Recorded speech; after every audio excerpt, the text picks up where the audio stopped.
La peur est l'une des plus grosses émotions en trading. Une émotion qui peut te faire perdre, mais aussi gagner énormément. Dans cette vidéo, je vais te présenter ce que la peur peut faire sur ton trading, mais aussi comment solutionner sa difficulté. Pour commencer cet épisode, je vais te présenter le commentaire de Rodrigue, un trader qui a fait pas mal de gains, mais qui par la suite a burn son compte. Il a eu beaucoup de mal à se remettre à l'étrier, et preuve en est, voici son commentaire. Je te laisse quelques secondes pour pouvoir le lire et on passe tout de suite à sa résolution. J'ai déjà répondu directement avec une approche différente de ce que je vais te présenter aujourd'hui, mais si tu regardes cette vidéo, Rodrigue, elle est pour toi. Scared money don't make money. Ce qui signifie que si tu as peur quand tu utilises de l'argent, tu ne feras pas d'argent. L'argent craintif ne fait pas d'argent. Quand tu rentres sur une position en trading et que tu risques de l'argent que tu n'es pas prêt à perdre, tu vas perdre cet argent. Non pas parce que ton analyse n'est pas bonne, non pas parce que ton trade n'est pas bon, mais parce que de base, tu as peur d'investir cet argent. Pour briser cette glace entre l'aspect de la peur et l'aspect où tu fais réellement du trading, il faut simplement que tu y ailles. Tu ne cherches pas à réfléchir. Il faut simplement trader ce que tu comprends. Si pour toi, il y a une confirmation de par ta stratégie, tu la trades. Tu ne te poses pas mille et une questions. Ta stratégie dit ça, tu fais ce que ta stratégie te recommande. Si en revanche, tu as des contre-indications de ta stratégie, tu ne la fais pas, tout simplement. Être en retraite du marché est aussi être un trader. Parfois, on pense souvent qu'il faut beaucoup trader pour pouvoir être profitable sur le marché. Et à d'autres moments, il faut juste pouvoir saisir les bonnes opportunités au bon moment. Si pour toi, il y a des bonnes opportunités tous les jours, j'aimerais bien que tu me passes un coup de fil pour qu'on en discute ensemble. Mais en attendant, je pense toujours qu'il n'est pas nécessaire de trader tous les jours. Si tu as déjà fait une bonne journée lundi, une bonne journée mardi, mercredi, il n'y a rien sur le marché. Prends ton vélo, ta moto, ta voiture, peu importe, va faire un tour. Promène-toi, prends du bon temps, va faire les courses, peut-être que ta femme sera contente, ou que ton frigo même sera content pour toi-même, et prends le temps de manger quelque chose. Il faut aussi pouvoir dissocier cet équilibre entre le trading et la vie courante. Et la peur t'en empêche parce que tu as peur de louper un bon trade et peur justement par la suite de prendre ce trade. Donc saisis ton opportunité quand elle est là et ne la laisse pas filer. En revanche, si tu n'en as pas, laisse le marché se développer et reviens plus tard. Si tu loupes une opportunité, qu'est-ce qui se passe au pire? Tu as juste loupé une opportunité. Donc demain, tu reviens, tu as peut-être une confirmation pour reprendre un trade que tu n'avais pas pu prendre ou que tu as loupé. Le deuxième point sur lequel je voudrais parler encore à Rodrigue, mais aussi à tous les traders qui justement ont des difficultés, tout comme Rodrigue, mais qui ne se sont pas prononcés, c'est la perte de confiance. Quand tu perds de la confiance par rapport au fait que tu as déjà eu beaucoup de gains et que par la suite tu as un excès de confiance, donc c'est une autre émotion encore en trading, et que cet excès d'émotion te fait perdre de l'argent parce que peut-être que tu risques plus, peut-être que à ce moment-là, tu es dans une euphorie extrême et que quand le marché justement te montre non, stop loss, non, stop loss, tu veux te venger et cette perte de confiance te fait reprendre des trades encore et encore et encore. Le fait de insister sur le marché, c'est aussi une peur.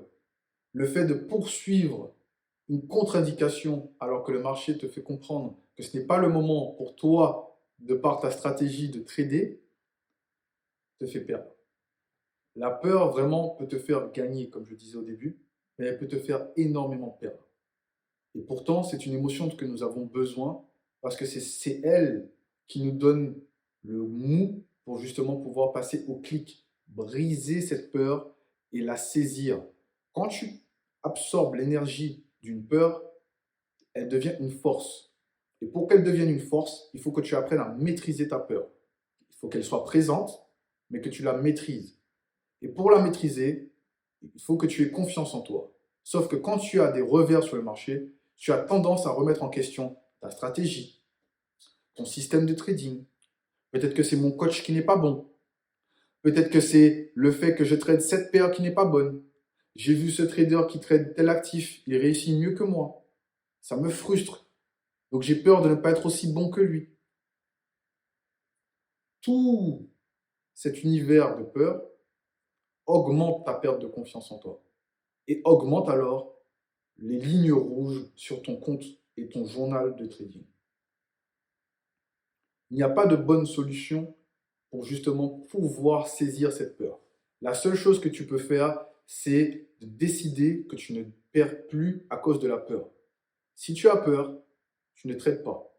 Par contre, si ta stratégie te dit que c'est le moment de cliquer et que malgré tout tu as peur, tu dois cliquer.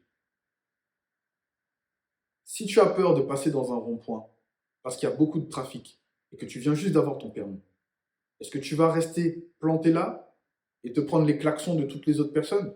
Bien sûr que non. Tu as eu ton permis. La stratégie du permis dit, il faut que tu passes quand une voiture te laisse la possibilité de passer. Alors tu passes.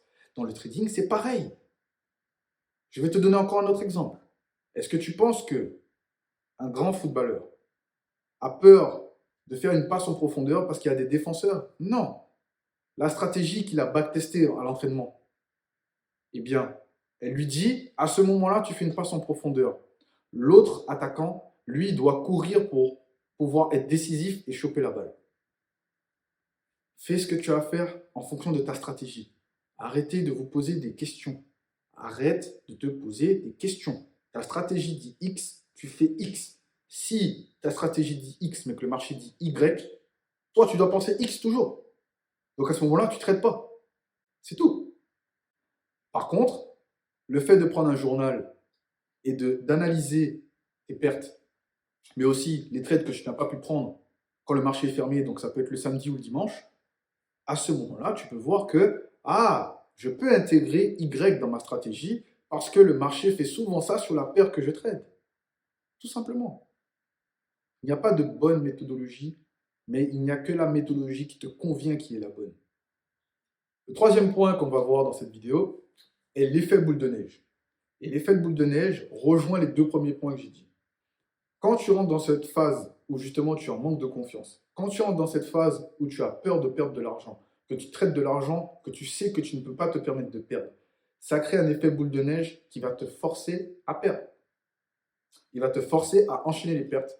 Parce que du coup, la boule de neige va de plus en plus grossir à mesure que tu restes dans ta tête. Rappelons-nous souvent, mes chers traders, que sur les marchés, nous devons trader sans émotion. Rester dans sa tête est une émotion. La peur est une émotion.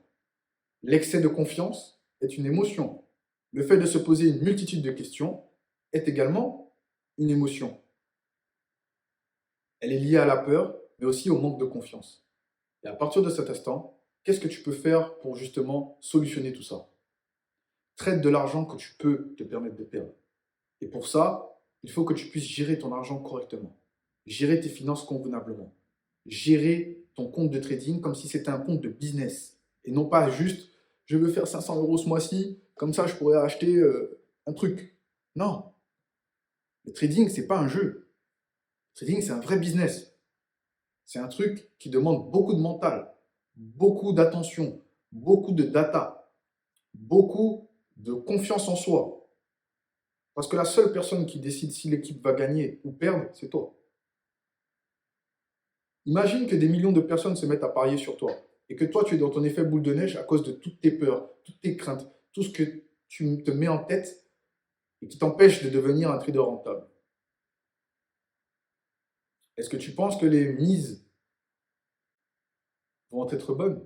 Est-ce que tu penses que les personnes vont continuer à investir sur toi et croire en toi alors que toi-même, tu ne crois pas en toi? La meilleure manière de solutionner l'effet boule de neige est de le prendre à la racine. Commence par ce qui te fait le plus peur. Commence par ce que ton cerveau te répète le plus. Et je ne suis pas en train de te faire une morale, hein, parce que c'est quelque chose que je me répète régulièrement. Parce que c'est un travail de tous les jours. Avant chaque session, je fais une préparation. Je ne sais pas si tu te prépares en trading, mais tu devrais. Je ne parle pas des graphiques, je parle de se préparer soi-même. Parce que ça part de là. Il y a des choses que tu dois mettre devant la porte de ton bureau, par exemple, avant de rentrer dans le bureau. Ta copine t'a pris la tête. Tu as des problèmes financiers. Tu as reçu un appel très désagréable. Ton patron te peste. Tes collègues se moquent de toi. Tes amis n'ont plus confiance en qui tu dis que tu vas devenir. Ce sont des choses, justement, que l'on peut tous vivre à un moment ou un autre de notre vie. Les périodes difficiles ne sont pas que pour les personnes normales. Elles arrivent aussi aux personnes qui essayent d'entreprendre des choses. Et c'est justement ce qui va créer ta force. Je vais te donner un exemple personnel pour que tu puisses comprendre à quel point la peur m'a mangé. Pendant une période, j'avais tellement peur, alors que ma stratégie fonctionnait, que je n'ai pas pu trader pendant 6 mois. Je n'ai pas pu trader pendant ces 6 mois, non pas parce que je l'ai décidé, mais tout simplement parce que j'étais dans une phase où le trading m'a fait perdre énormément d'argent. Parce que j'ai tradé à chaque fois de l'argent que je ne pouvais pas me permettre de perdre. Je tradais de l'argent pour trader de l'argent, sans pour autant garder le processus en tête, sans pour autant rester fidèle à ma stratégie. Et je peux te dire que ces 6 mois ont été très longs, très difficiles et très durs. Parce que je m'étais lancé en trading, j'étais devenu rentable pendant quelques mois. Donc je crois que c'était pendant plus de 3 mois de mémoire. Mais à la fin de ces 3 mois, quand j'ai tout perdu, je n'avais plus d'argent, plus de backup, plus de solution de retour en arrière. Donc qu'est-ce que j'ai dû faire? Retourner dans un salariat.